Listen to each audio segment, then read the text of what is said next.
In Fallout, even the food on the shelf has a story to tell. By the eve of the Great War in 2077, American society relied heavily on mass-produced, highly processed foods. Brightly packaged instant meals and sugary snacks lined store shelves and household cupboards. Pre-war food manufacturers engineered products with extreme preservatives, intended to last for centuries. As war loomed and resources grew scarce, these indestructible foods became vital. Major food companies sprang up to supply the demand, creating a robust industry of non-perishable cuisine designed for a society on the brink. Several pre-war companies dominated the packaged food market. Fancy Lads, for example, was a pre-war company that produced snack cakes. Its flagship product, Fancy Lads Snack Cakes, consisted of twin frosted sponge cakes loaded with sugar and preservatives. Dandy Boy was another company known for Dandy Boy apples, essentially candied or dried apples packaged in a red box and adorned with this dapper apple mascot wearing a bowler hat and monocle. BlamCo Foodstuffs was a notable firm specializing in convenient meal kits, such as BlamCo Mac Cheese. Meanwhile, Yum Yum deviled eggs were produced by the Yum Yum company, offering pre-boiled stuffed eggs sealed and dried to remain fresh for generations. And of course, Cram, a spam-like canned meat, became almost a national staple. Though not tied to a single named corporation in the lore, it was manufactured in vast quantities for military rations, school lunches, and emergency reserves. Despite their cheery branding, these foods emerged in a time of mounting crisis. The resource wars and the Sino-American conflict disrupted agriculture, leading to chronic food shortages and rationing in the 2060s to the 2070s. The US government began constructing federal stockpiles to hoard non-perishable foods for the population. Fallout 4's Federal Ration Stockpile is one such facility, built to store huge deliveries of preserved foods for use in emergencies. In fact, there's a terminal in that location with a recorded scheduled delivery from BlamCo on the very day of the Great War, October 23, 2077. This detail suggests that private food companies were directly contracted by the government to supply civil defense stockpiles, blurring the line between corporate production and federal emergency planning. The politics of food had become national security. Access to canned and boxed foods could mean the difference between order and chaos on the home front. Pre-war food brands in Fallout's lore were marketed with a mix of optimism, nostalgia, and dark humor. Advertising was omnipresent, often targeting children and invoking American patriotism, even in snack foods. Sugar Bombs, the quintessential nuclear-age breakfast cereal, was advertised with the tagline "Explosive Great Taste" and featured wheat cereal puffs shaped like tiny atomic bombs. Its marketing explicitly played on wartime imagery, a grinning child mascot and cartoon explosions. In fact, each Sugar Bombs box came with a Captain Cosmos decoder ring as a prize, a promotion to entice children and tie the product to popular culture. These details underscore how Fallout's pre-war society was inundated with whimsical propaganda, even in the realm of food. The wholesome veneer of a Saturday morning cereal masked a diet of virtually pure carbohydrate and sugar, perhaps reflective of a society distracting itself from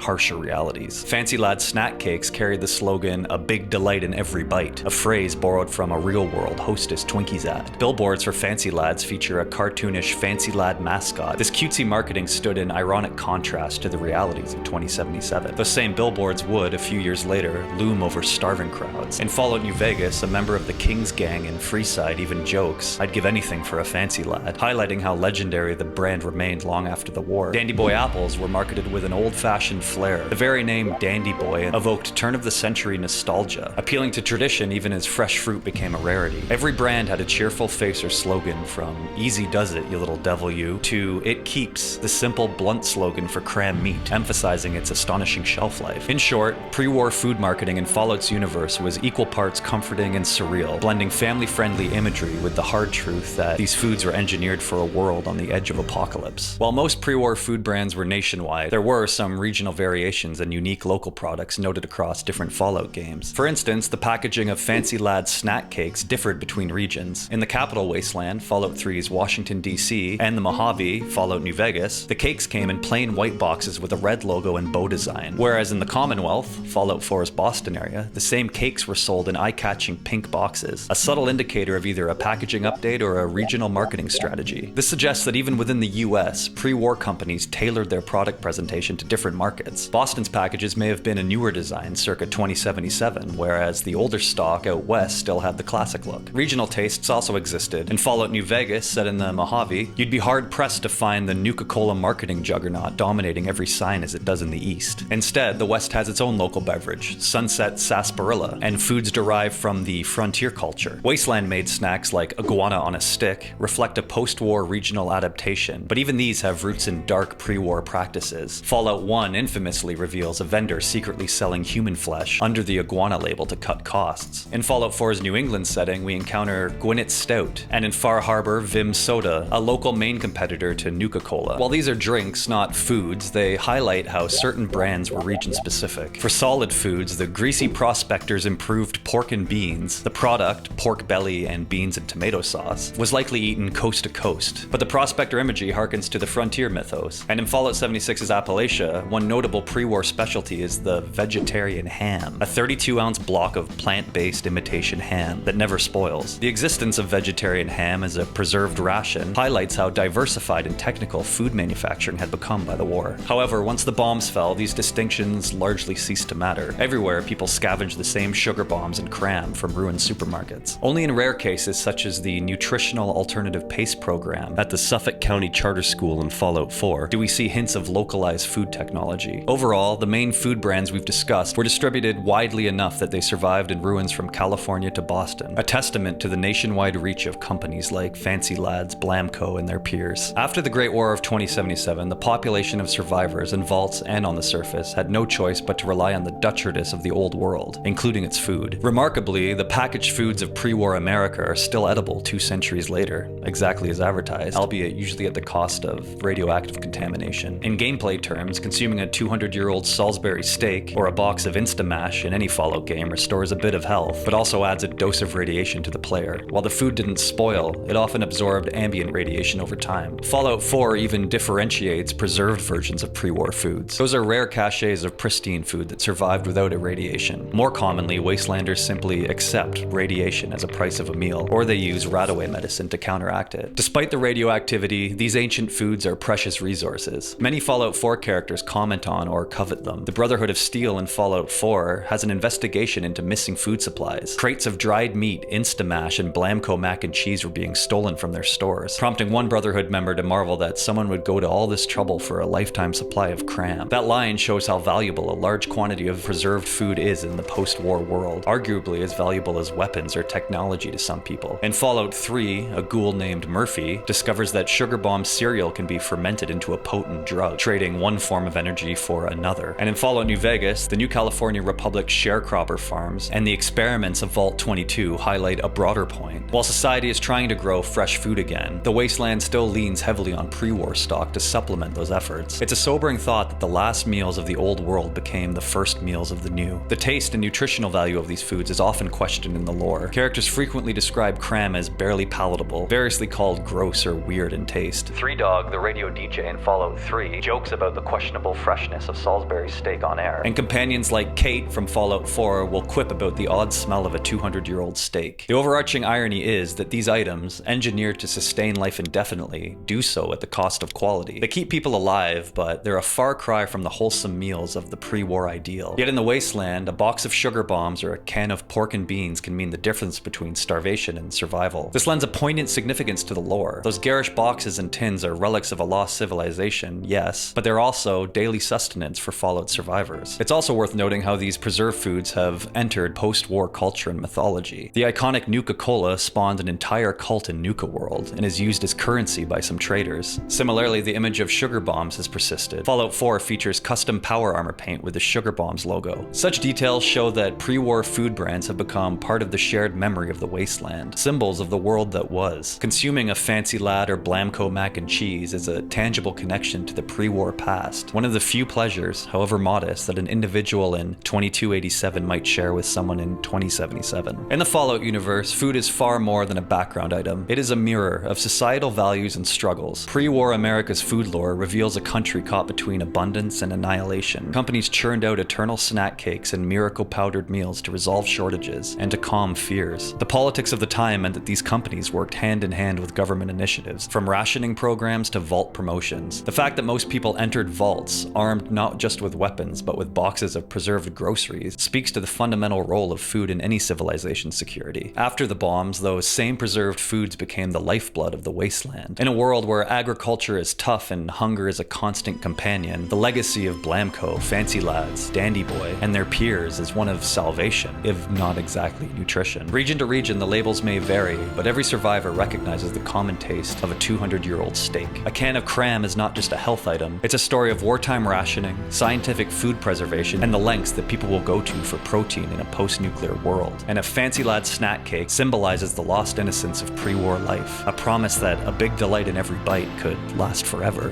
which in a twisted way it did. In Fallout's civilizational collapse, food items are artifacts and actors. They testify to human ingenuity and preservation, the corporate and political machinations surrounding basic sustenance, and ultimately, the endurance of hope, however irradiated. Hope that people can still find something to eat tomorrow from the ashes of yesterday. Every Fancy Lad cake or BlamCo Mac and Cheese in the wasteland is a small story of continuity in a world interrupted by catastrophe. And in the Fallout canon, those stories are as crucial part of the lore as any battle or vault experiment, illuminating how humanity survives, one meal at a time.